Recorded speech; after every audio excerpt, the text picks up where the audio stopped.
सब जुडिस है, ये भी नहीं कहा था कि इलेक्शन के नतीजे में कौन चेयरमैन और कौन सेक्रेटरी जनरल मुकर्रर हुआ है, वो सुप्रीम कोर्ट ने खुद क्लियर किया। ये इनकी वेरिफिकेशन पार्टी स्ट्रक्चर्स के बिहाफ से हो चुकी थी। सुप्रीम कोर्ट ने कहा कि आपने उसको असल में ना भी मानो, बस जिसके पास पहली अथॉरिटी है वो डिफेक्टिव भी चेयरमैन है, लिहाजा वो एक्सेप्टेड है। और इलेक्शन कमीशन को डायरेक्शन दोबारा इशू हुई है कि फोर्थ विद उस पर अमल दरामद। सर, इलेक्शन कमीशन ने कहा कि ये तासुर गलत दिया जा रहा है कि हमने मिस्टर गौर को चेयरमैन तस्लीम किया है। नहीं, देखो बात दरअसल उनका कहना है कि ये मामला सब जुडिश है और डिलेइंग टैक्टिक्स पीटीआई यूज कर रही है। नहीं, पीटीआई किसी सूरत डिलेइंग टैक्टिक्स इस्तेमाल नहीं कर रही है। वो जो हमने लिखा है और सुप्रीम कोर्ट ने जिसका जिक्र किया है, इलेक्शन कमीशन मुझे ये ना एक्सेप्ट करे कि इन्होंने हमें सर्टिफिकेट नहीं दिया। हमने ये नहीं कहा कि हमें सर्टिफिकेट मिला है, लेकिन इलेक्शन कमीशन ने हमें जो नोटिस आए उस नोटिस पे ये हमें एड्रेस करते रहे, चेयरमैन बैरिस्टर गौर खान आपकी फलां तारीख को केस है। और जो मेरे पास नोटिस इनका आया है, इस नोटिस में इसने एक लफ्ज़ भी नहीं कहा है। हमें जो 7 क्वेश्चन उन्होंने पुट किए, उस 7 क्वेश्चन में ये नहीं था कि आपके इलेक्शन नहीं हुए थे। इन्होंने ये कहा था कि आपकी पार्टी स्ट्रक्चर क्या हो सकता है, क्या इलेक्शन हो सकते हैं कि नहीं।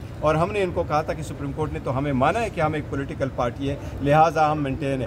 अब सुप्रीम इलेक्शन कमीशन के लिए कोई रास्ता नहीं। सुप्रीम कोर्ट ने सेकंड टाइम पे सब कुछ देख के इन्हीं की एप्लीकेशन को और हमारी रिप्लाई को, और हमारी जो रिप्लाई है वो हमने जमा कर दी थी। वो 3 हफ्ते पहले हम जमा कर चुके थे, उसकी कापी हम इलेक्शन कमीशन को भी देख चुके थे। अगर उनको किसी चीज़ को जवाब चाहिए था तो कोई रिजाइंडर फाइल कर देते सुप्रीम कोर्ट में। मैं एक और बात बताऊँ। अच्छा, सबसे अच्छी बात यह है कि जो 10 हमारे आज़ाद अरकान हैं उसके बारे में भी गौर साहब अगर एक्सप्लेन करें, उसमें भी बिल्कुल कैटेगरिकली बताया गया है कि जो पार्टी सर्टिफिकेट मिला या टिकट मिला है और वो इस टिकट पे जो है इलेक्शन लड़ा, बेशक आपको पता है कि वो तो कंसिडर नहीं किया गया कोई और टिकट, लेकिन वो भी पार्टी का तस्वर होगा और उसके खिलाफ भी वही लीगल प्रोसेस होगा जो किसी दूसरी की जो हो सकता है, जो पार्टी के डिसिप्लिन को वायलेट करता है। तो मैं जो इंशाल्लाह अभी जो भी है लीगली कोई भी रुकन आगे पीछे नहीं जा सकेगा, कोई आगे पीछे जाएगा, मुझे उम्मीद है कोई नहीं जाएगा, कोई आगे पीछे जाएगा तो उसकी मेंबरशिप नहीं होगी।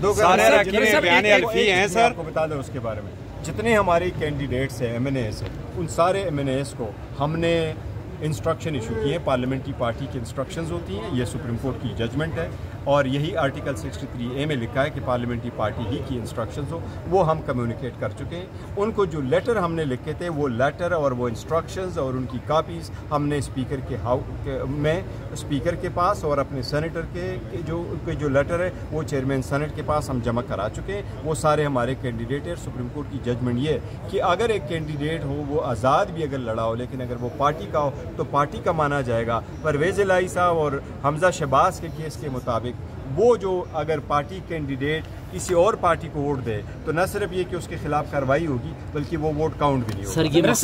एक चीज में बता दें, एक टेक्निकल नुक्ता बता दें कि इलेक्शन कमीशन ने, जैसे अभी भी सवाल हुआ, अगर वो ये कहता है कि हमारे पास बैरिस्टर गौहर साहब जो है वो अभी चेयरमैन नहीं है और सुप्रीम कोर्ट का ऑर्डर है, कहा गया है enough is enough, election commission को आप एक्ट करना चाहिए। अच्छा सर, हमारे पास अगर जो रिजर्व सीटें हैं वो 78 सीटें, उसमें 67 वुमेन की हैं और उसमें से जो 11 सीटें हैं वो हमारी नॉन मुस्लिम की है। नेशनल असम्बली में हमारे पास जो सीटें आएंगी वो 20 है, 20 वुमेन की सीटें आएंगी और 3 हमारे पास जो है वो उसकी सीटें आएंगी अकलियत हो। पार्टी तहरीक इंसाफ अगर ये हमारे पास सारी सीटें ये आ जाती है, हमारे अपने जो सारी सीटें डिक्लेयर हो जाती तो हम इंशाअल्लाह ताला लार्जेस्ट पॉलिटिकल पार्टी होंगे। ये तो सारे रिजर्व मिला करके करते हैं और हम सबसे और सेनेट इलेक्शन के हवाले से जो KPK का अटका हुआ है उसके हवाले से क्या है? KPK को जो इलेक्शन है उसमें पहले जो ऑर्डर हुआ है वो यही ऑर्डर हुआ है कि पहले रिजर्व सीटें आ जाएगी, वो लोग ओथ उठा लेंगे तो फिर कहें अभी टाइम है। सुप्रीम कोर्ट ने डायरेक्ट कर दिया है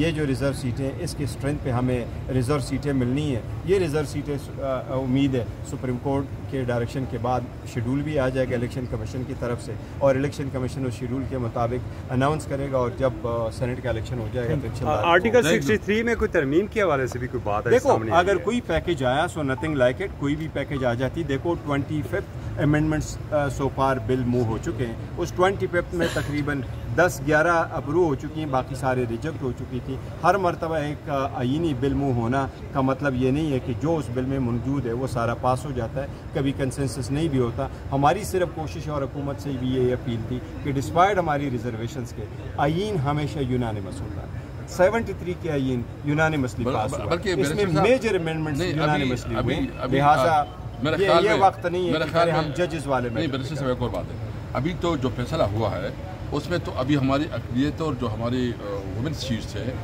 وہ حق بنتا ہے کہ وہ, کیونکہ الیکشن کمیشن ابھی تک اس کو ڈینائی کر رہا ہے, اس سے اگر اس وقت جو ہے نا کوئی قانون سازی کرتے ہیں تو یہ جو خواتین ہے جو جس کے اوپر سپریم کورٹ نے کلیئر ڈائریکشن دی ہے, آرڈر دیا ہے, جو اس کے بغیر ہوگا تو یہ قانون قانونی نہیں ہوگا. سر ایک صرف